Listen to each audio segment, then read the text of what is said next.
Welcome back, everybody. President Trump has begun a huge crackdown on crime, starting here, of course, in Washington, D.C., but there's a lot of talk of expanding it to other cities that need help, many of them big Democrat-controlled areas. And it's now turning out that some Democrats are very against it, not only due to the constitutionality of potentially sending in the National Guard to these cities, that's certainly debatable, but we now have sitting Democrat governors and mayors, for example, downplaying the problem of crime entirely, acting like it really isn't a big deal. And I don't think that that's going to be a winning message in those cities that are experiencing the crime. So joining us now to discuss that is Tennessee Senator Marsha Blackburn. Senator, thank you so much for being with us. Good to join you. And yes, indeed, people can spot crime when they see it. Yeah. And there is no doubt about that. And these big city mayors are on the wrong side of this issue. Absolutely. Well, and I saw a very awkward 3 minutes of television with Chicago Mayor Brandon Johnson on MSNBC, and a network that is typically very friendly to him. And Joe Scarborough had to ask him over and over and over again, would sending in more troops to your city help? And he just kept going back to social programs. Senator, does anybody think that social programs are the way to solve these issues? Well, they know that social programs have, by and large, failed. And that is why there is needing to be enforcement and enforcement of the rule of law. You have soft on crime policies that some of these elected officials, some of these judges have put in place or have promoted. And now you've got areas that are just crime riddled. People know, they can see. They know when people are being mugged or they're being stabbed. They know when they're being murdered. They hear these reports that are on the news in their communities. They know when people are getting carjacked or when there's a smash and grab.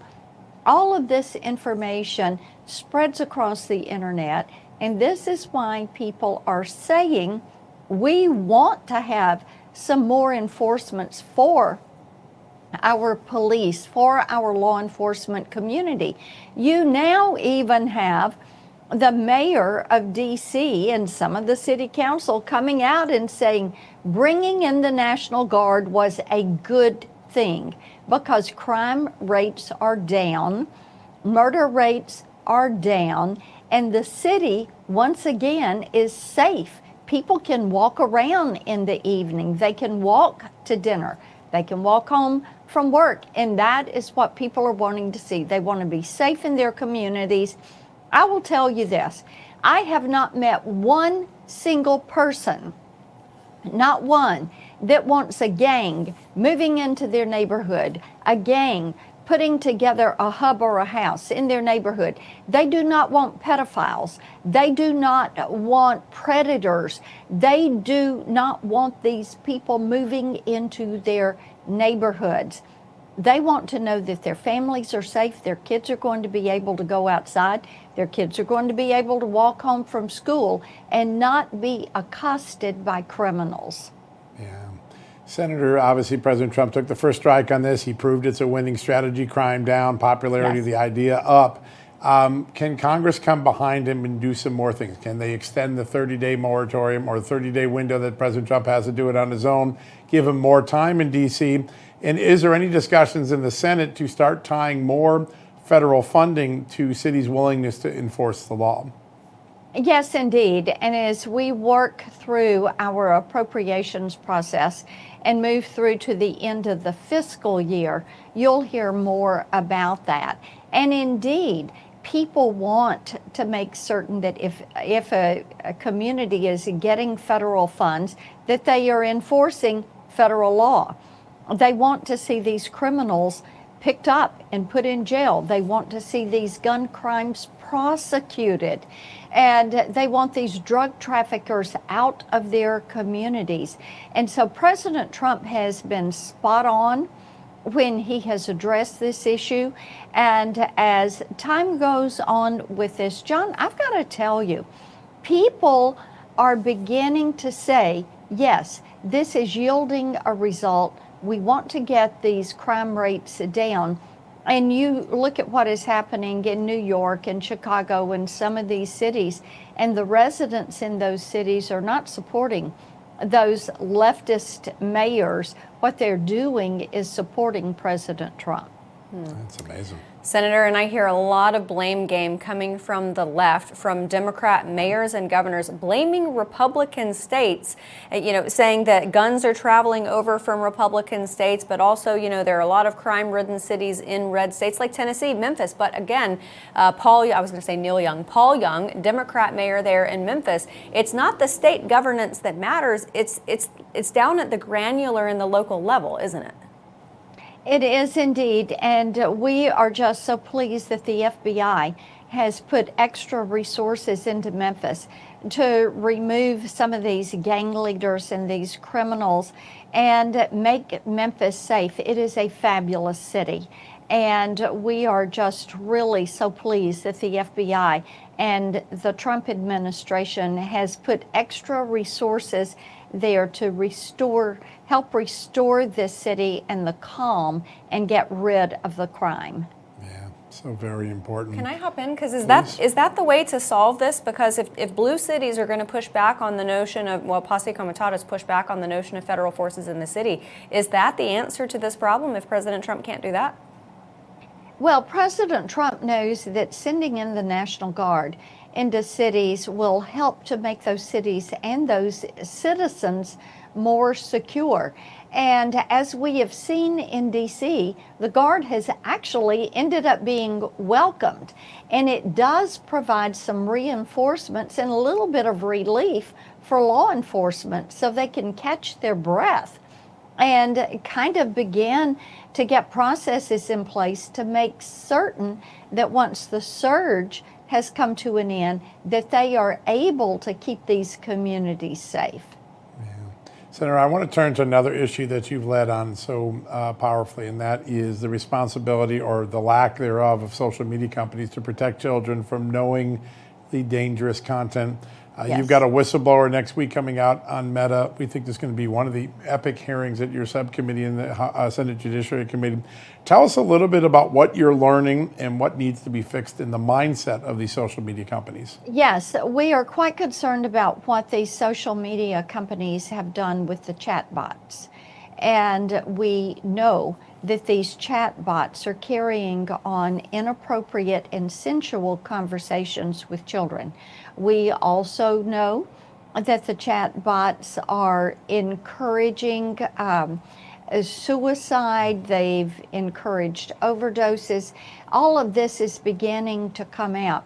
The sad thing is these social media platforms know exactly what they're doing. And Amanda, John, you all have talked with me so many times about the Kids Online Safety Act. Senator Blumenthal and I have certainly put a lot of work into this legislation over the last 5 years. Social media has fought it every step of the way. Yeah. And the reason they have is because they are using our children as a profit center. And when our children are online, they are the product. And these platforms make money selling that data and that information. So it is a horrifically unseemly process. It is something that, as we're seeing all these studies coming out about teenagers and mental health, the impact is real, it is quantified. We know that the social media platforms have quantified what it is doing to kids, but they do not care.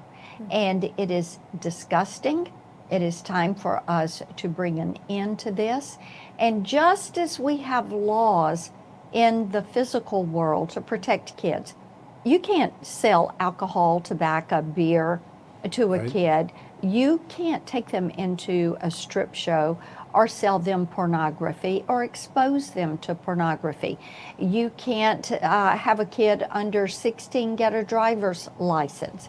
We know that there are things that we as society have said have to be put in place to protect children. Mm-hmm. In the physical world, these traffickers, these pedophiles would be locked up, but they're allowed to run free in the virtual space. They're allowed to sell drugs and alcohol and tobacco to kids.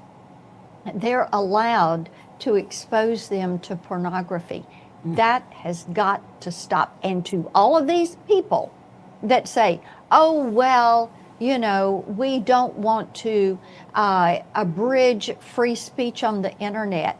It is not an abridgment of free speech to protect a child from being exposed to these harms in the virtual space. Yeah, so very important. Before we let you go, Senator, big election in Tennessee next year. The polls show you're way up in the governor's race. Just your thoughts on what you're learning as you get out and talk to the great voters of the state of Tennessee. Well, every year in my role as the state senior senator, I visit each county in our state. And one of the things that we have heard so much about this year is people who get to know what's in the big, beautiful bill are thrilled to find out. Tax cuts are made permanent, that you've got bonus depreciation, interest expensing 199A. That was there in the bill, no tax on tips and overtime, and my provision of a $6,000 bonus deduction for seniors. That basically removes the tax from Social Security for them, and my employer-provided child care tax credit provision, which says if you're a business, small, medium, or large, and you provide child care for your employees, then you're going to be able to take a tax credit for doing that. Those are things Tennesseans are saying, hey, we kind of like that. We kind of like lifting the exemption level on the death tax. Now it's $15 million for an individual, $30 million for a couple. And John, that says a lot of farms, a lot of small businesses can be successfully passed to the next generation, and they're not going to be burdened paying that tax. Absolutely. What a difference. Yes, and Senator, I know you worked so hard on so many of those great provisions in the One Big Beautiful Bill, and your constituents definitely recognize that. Senator Marsha Blackburn, representing the great volunteer state of Tennessee. Thanks so much. Thank you. Absolutely. All right, everybody. We are going to take a very quick break. Christians in America still control a great deal of wealth in the country, and now a growing movement is asking, what if that money could shape American culture for the better? Sounds like a great idea. That's next.